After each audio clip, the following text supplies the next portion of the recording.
Janakiraman டிஆர்யூ Perambur garage work ஷாப்ல 106 பேர் PL shop தொழிலாளிகள் 2023ஆம் ஆண்டு பிப்ரவரியிலிருந்து மார்ச் வரை உள்ள பீரியட்ல பயோமெட்ரிக்ல லேட்டுங்கிற காரணத்தை கூறி 106 பேருக்கு அவர்களுக்கு பிசிக்கல் பிரசன்ட் போட்டு எஸ்எஸ் வேலை வாங்கி சாயங்காலம் வரைக்கும் இன்சென்டிவ் ஒர்க்கும் முடிச்ச பிறகு அவர்களுக்கு ஆப்சன்ட் போட்டு ஏப்ரல் 2023 சம்பளத்தை முழுமையா விட்டுட்டாங்க.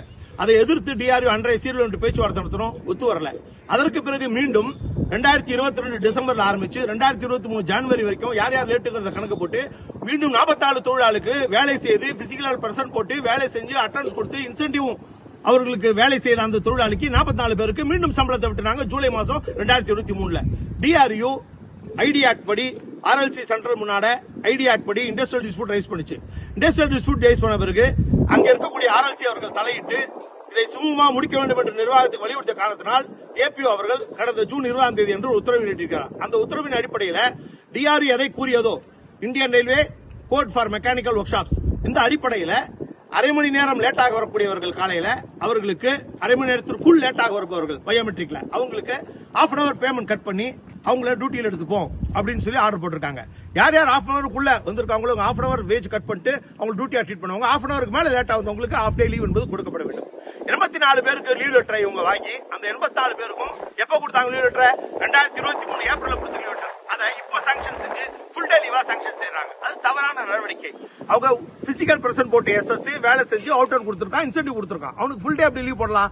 அந்த 84 தொழிலாளிக்கும் உடனடியாக செகண்ட் பீரியட் பிரசன்ட் போட்டு அவங்க வேலை செஞ்ச அவுட்டனுக்கு இன்சென்டிவ் அவர்ஸ் கணக்கெடுத்து மேன் அவர்ஸ் கணக்கெடுத்து ஏர்ன்ட் அவர்ஸ் கணக்கெடுத்து அவங்க இன்சென்டிவ் ஓட் போடணும். ஆஃப் டே சேலரி மட்டும் தான், ஆஃப் டே லீவ் மட்டும் தான் கட் பண்ணணும். ஆஃப் டே சேலரி மட்டும் தான், ஆஃப் டே லீவ் மட்டும் கிராண்ட் பண்ணணுங்கிறத டிஆர்யூ வேண்டுகோள். அதே போல ஜூலை மாசம் 44 பிடிக்கப்பட்டவங்களுக்கும் இதே பாலிசி அடிப்படையில் நிர்வாகம் அவர்களுக்கு அரை மணி நேரத்தை கணக்கெடுத்து அரை மணி நேர சம்பளத்தை மட்டும் வெட்டி அவர்களுக்கு முழு சம்பளத்தை கொடுத்து இன்சென்டிவுடன் அவர்களை வேலைக்கு அமர்த்த வேண்டும், வேலைக்கு எடுக்க வேண்டும் என்பதுதான் டிஆர்யூ கோரிக்கையாக நாங்கள் முன்வைக்கிறோம். இதுல சொல்ல வேண்டிய ஒரே விஷயம் என்னன்னாக்க திருவாளர் கண்ணையா அவர்கள் மசூரியினுடைய ஆட்களை தொழிலாளிகள் உட்பட மசூர் நிர்வாகி மட்டும் இல்ல தொழிலாளிகள் சேர்த்து தலைவருக்கு பிறந்த நாள் கொளத்தூர் போனவா சென்ட்ரலுக்கு போனவா அந்த தலைவர் ஏர்போர்ட்ல இந்த எம்பி ஏர்போர்ட்ல அப்படின்னு இருக்க நூற்றுக்கணக்கான தொழிலாளர் கேரேஜ் லோக்கல் இருந்து கூட்டிட்டு போறாரு. அப்போலாம் சிடபிள்யூஎம் நிர்வாகமோ கேரேஜ் லோக்கல் நிர்வாகங்கள் பயோமெட்ரிக்ல விலக்கடிக்கிறாங்க. தொழிலாளி பயோமெட்ரிக் அடிக்க தேவையில்லை, அன்னைக்கு தொழிலாளி கும்பலோட விட்டுறாங்க. ஆனா இதுல வேலை செஞ்சு அவுட்னு போட்ட தொழிலாளி எஸ்எஸ் பிசிக்கல் பிரஸ் போட்டிருக்காரு, இன்சென்டிவ் கொடுத்திருக்காரு, டார்கெட் முடிச்சிருக்கான். ஆனா இந்த தொழிலாளிக்கு விட்டு ஆப்ஷன் போடுறாங்க. இது எந்த வகையில நியாயம்? ஏங்க ஒரு யூனியன்காரன் அவனுடைய பர்சனல் வேலைக்கு தொழிலாளி 100 கிலோ கூட்டிட்டு போறான், நிர்வாகம் வாய மூடி வேடிக்கை பார்க்குது. ஆனா வேலை செஞ்சு ரயில்வேக்காக உழைச்சு சின்சியரா அவுட்டன் கொடுத்த தொழிலாளிக்கு டார்கெட் கொடுத்த தொழிலாளிக்கு ஆப்ஷன் போடுறது எந்த வகையில நியாயம்? இதான் அன்றைக்கு இருந்த சீரியல் கேட்டோம். இப்ப எங்களுடைய வேண்டுகோள் இந்த தொழிலாளர்களுக்கு 84 பேருடைய லீவுக்கு செகண்ட் பீரியட மட்டும் பிரசன்டா போடுங்க, இன்சென்டிவ் கொடுங்க. ½ hourக்குள்ள லேட் ஆகுது ½ day வேஜ் கட் பண்ணுங்க, இன்சென்டிவோட உங்களுக்கு ஏர்னிங்ஸ் போடணும். ஜூலை மாசம் பாதிக்கப்பட்ட 44 பேருக்கு சம்பளம் பிடிச்ச 44 பேருக்கு உடனடியாக இதே கொள்கை அடிப்படையில் அவங்களுக்கும் வழங்கப்பட வேண்டும், சம்பளம் வழங்கப்பட வேண்டும் என்ற கோரிக்கை டிஆர்யூ சார்பாக முன்வைக்கிறோம். யோசியுங்கள், சிந்தியுங்கள், வாக்களியுங்கள் டிஆர்யூக்கு. இந்த பிரச்சனையில டிஆர்யூ மட்டும்தான் தலையிட்டது, போராட்டம் நடந்துச்சு, ஆர்ப்பாட்டம் நடந்துச்சு, ஐடி ஆக்ட் படி வழக்கு தொடுத்தது.